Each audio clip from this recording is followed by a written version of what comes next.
Welcome in everyone, Man with No Game 45 here. We just received word of scheduled maintenance on Mortal Kombat Mobile, meaning the long-awaited 2.7 update could be in our hands as early as Monday afternoon or evening.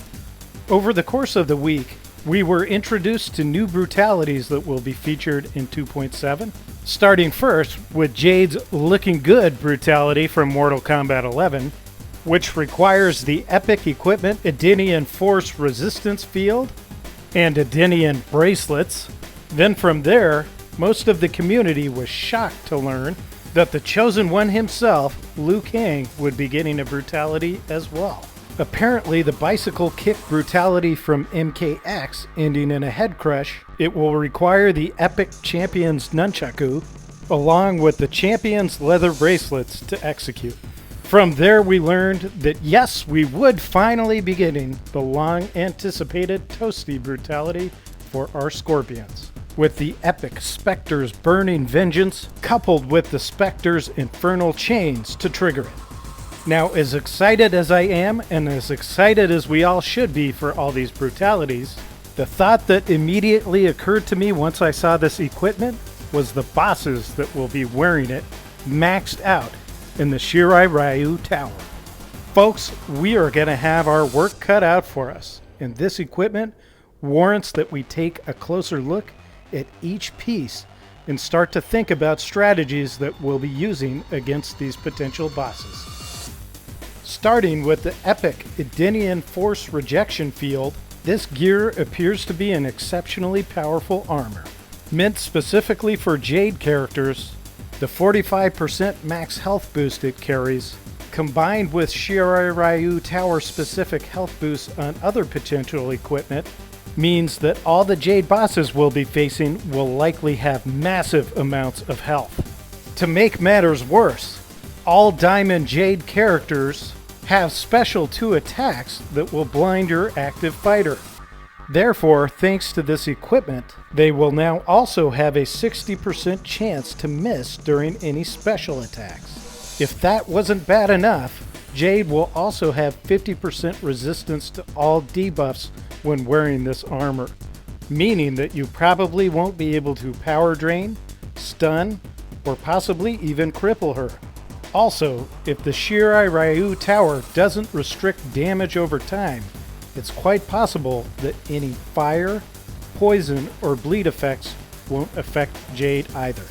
Oh, but wait, there's more. The Edenian Bracers will give any boss Jade a 50% special attack 2 damage boost, and they'll likely be doing lots of special attack 2s thanks to the jaw-dropping 40% power generation boost Edenian Bracelets also provide.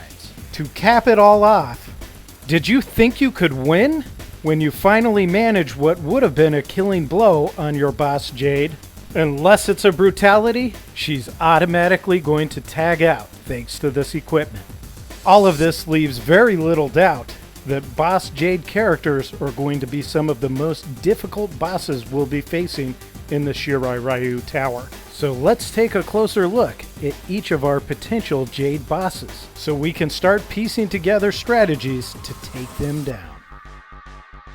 Starting with MK11 Jade, while we don't know if her passive is going to be completely retooled with her ascension to Diamond, if things stay the same, they may increase her chance to dodge incoming basic attacks.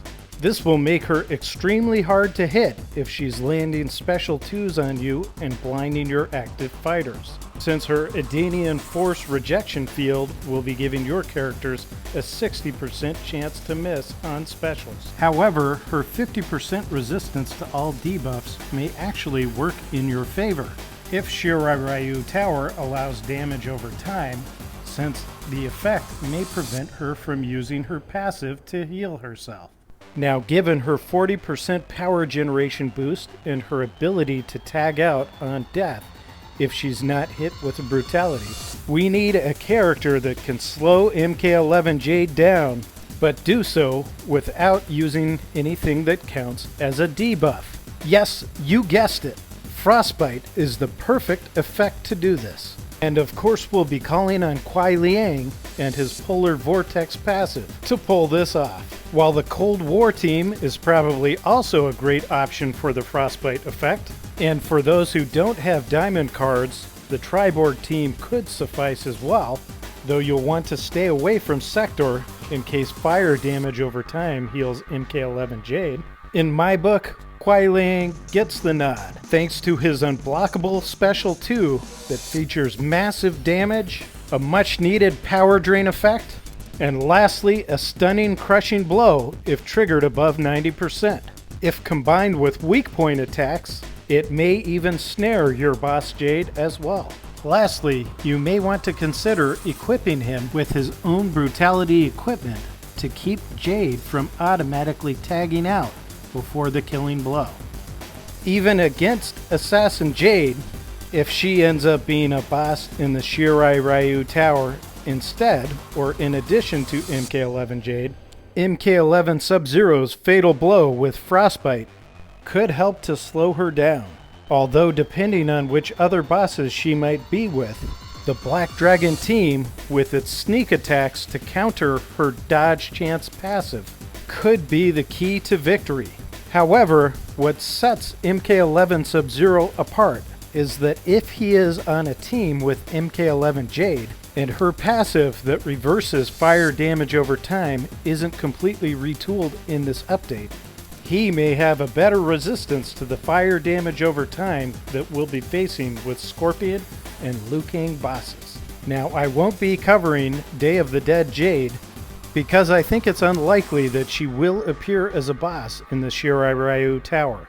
However, if she does, I still recommend using MK11 Sub-Zero on a team with MK11 Jade, a Cold War team, or a Triborg team to battle with her, given the equipment she'll likely be using.